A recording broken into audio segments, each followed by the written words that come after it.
Orang muda bukan objek, tapi subjek yang membawa perubahan sosial.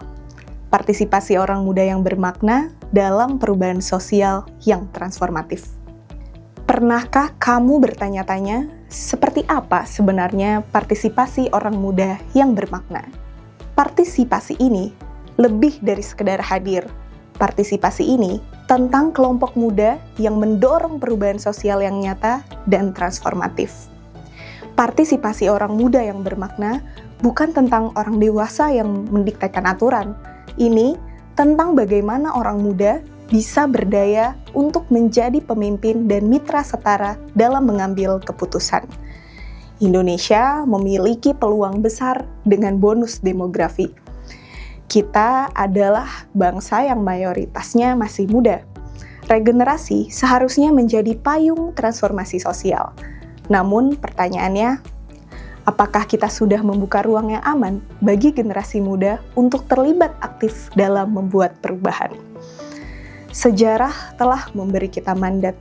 Dari Sumpah Pemuda, aksi tahun 98, hingga aksi-aksi yang baru ini terjadi, seperti reformasi di korupsi, peringatan darurat, Indonesia gelap, hingga peristiwa di Agustus 2025.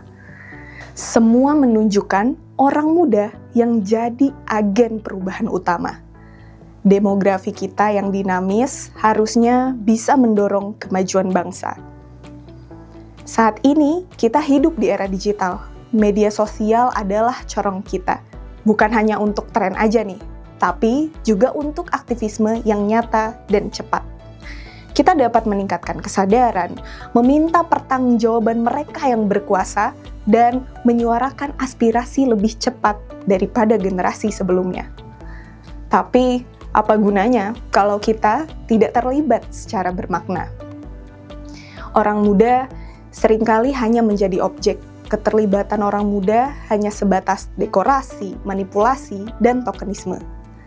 Kita dilibatkan hanya sebagai pemanis atau seolah mewakili wajah inklusivitas. Mungkin diberi tempat di meja perundingan, tetapi tanpa kekuatan nyata untuk memutuskan atau memulai, apalagi memimpin, kita hanya jadi objek, bukan rekan setara. Untuk mengatasi tantangan itu, kita membutuhkan partisipasi bermakna yang benar-benar diwujudkan oleh semua pihak.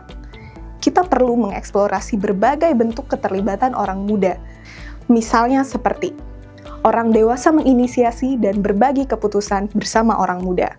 Partisipasi yang diinisiasi dan dijalankan oleh orang muda. Terakhir, gerakan diinisiasi oleh orang muda dan berbagi keputusan bersama orang dewasa. Sebetulnya, ada loh ragam cara orang muda bisa mendorong perubahan. Mulai dari yang konvensional sampai yang non-konvensional. Cara-cara konvensional, misalnya pembentukan forum anak atau forum orang muda, perencanaan partisipatoris dalam musrembang, dan pembentukan organisasi sipil orang muda. Atau dengan cara-cara luar sistem alias non-konvensional, seperti protes, membentuk gerakan dan kolektif orang muda, dan juga aktivisme dari orang muda itu sendiri. Ini saatnya orang muda dilibatkan dengan cara bermakna.